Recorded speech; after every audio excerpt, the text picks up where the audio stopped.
How are you guys doing this evening? If you are on Eastern Standard Time, it is about 6 o'clock p.m.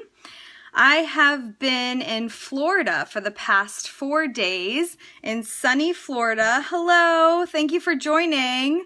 So I've been enjoying 80-degree weather for the past 4 days, and now I'm back to reality, headed into work today, and I'm focused and ready to tackle on all my business ventures. And then actually I'm heading back to Florida on Friday to go to my business coach's condo where she's hosting a VIP weekend. Thank you so much for the hearts. Yes, I know, I'm excited to go back because it's actually pretty chilly here in Pennsylvania. But this evening, I hope that the content that I'm going to provide is extremely helpful to you guys. We're going to be discussing my top 5 tips for using MyFitnessPal. So if you're familiar with MyFitnessPal, please listen in and ask questions if you have them. If you're unable to comment, it's because I'm not following you. So you can shoot me an email at crazyhealthyfit@gmail.com. And I will definitely follow you back if you provide your Periscope handle. So my name is Jenna Corelli, and I am a fitness nutrition specialist. I am a personal trainer and a CrossFit coach, and I work with people to reach their body composition goals through realistic means. When clients come to me to start working on their nutrition initially, and whether or not they are already tracking using the application MyFitnessPal, I have them go on and track what they're eating for at least 3 days, ideally a full week, so that I can see where they're at and what the average consumption is of protein, carbohydrates, and fat.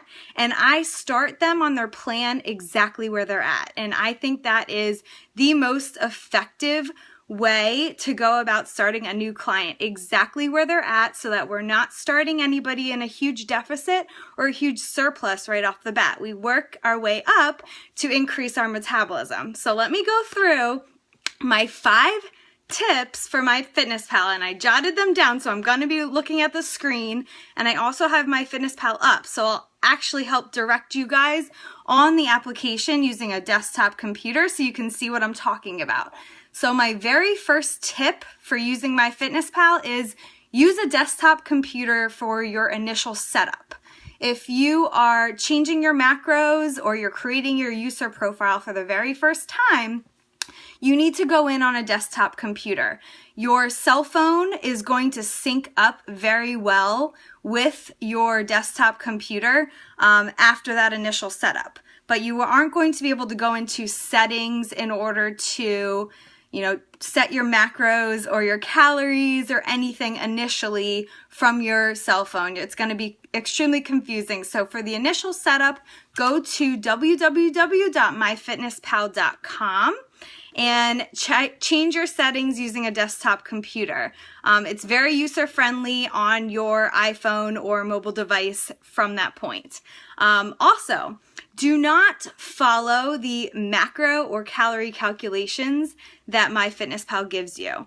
Like I said in the beginning, I want you to track how you normally eat for at least a week. Find the average of your protein, carbohydrates, and fat that you eat on a daily basis, and start yourself there. So this is actually important just to start you exactly where you're at. Like I said, you don't want to be in a huge deficit or a huge surplus right off the bat, because you're going to confuse your body. You want to start yourself exactly where you're at when you're looking to enhance your nutrition. My husband just got home. Today is actually my dog's 2nd birthday. So he just screamed, "Birthday girl." So my very first MyFitnessPal tip is use a desktop computer for your initial setup. My second tip is to turn off calorie adjustments from exercise. And in order to do that, you're going to go to your home on MyFitnessPal, again using a desktop computer, go to goals and turn off calorie adjustments from exercise. You do not want to be eating back the calories that you burn when you're exercising. If you do that, it's going to offset your progress and actually slow down the results that you get.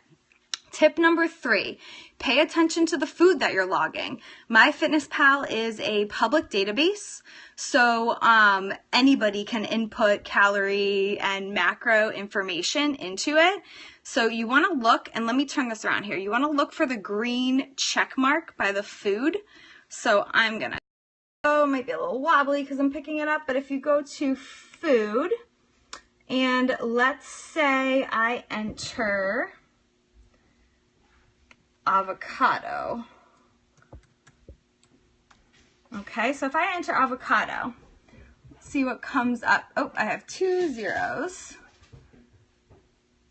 Okay, so you see how this one has a green check mark? That means that it has been approved by a user on MyFitnessPal. So somebody actually went in and checked the nutrition information and approved that. Now, that doesn't necessarily mean that the other one's incorrect.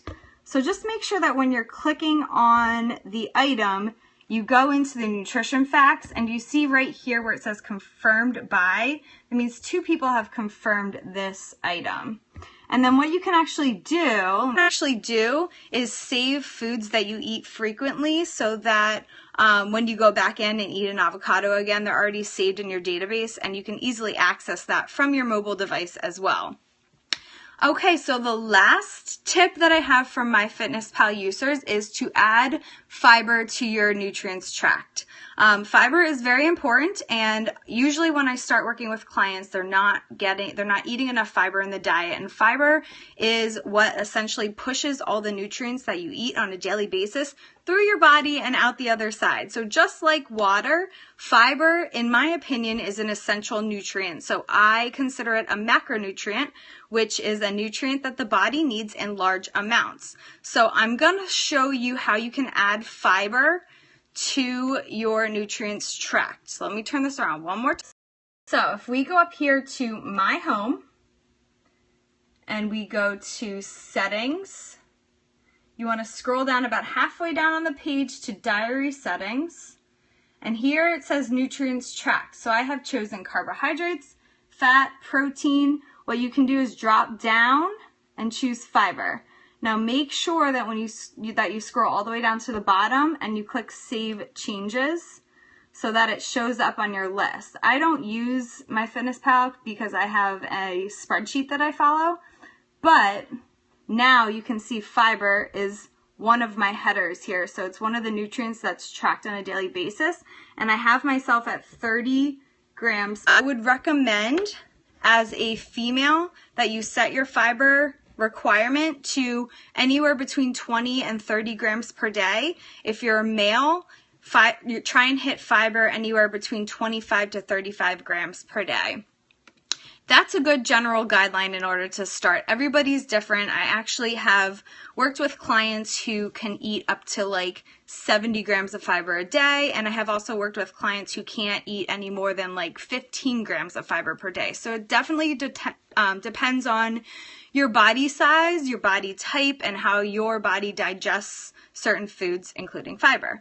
So let me just recap my 5 MyFitnessPal tips, and then I'll let you guys go. Number 1 was use a desktop computer for your initial setup. Tip number 2 was to turn off your calorie adjustments from exercise. Tip number 3 was to pay attention to the food that you are logging. Make sure the macronutrients are actually input in the food that you are choosing to put on your food log, so you have protein, carbohydrates, and fat all included, and they're not zeroed out on your application. And number 4, so I guess I have 4 tips, not 5 tips. The 4th tip was just to add fiber to your list of nutrients tracked. I hope this was helpful, and if you have any friends or family that uses MyFitnessPal, please swipe and share with them. Have a wonderful evening. Bye.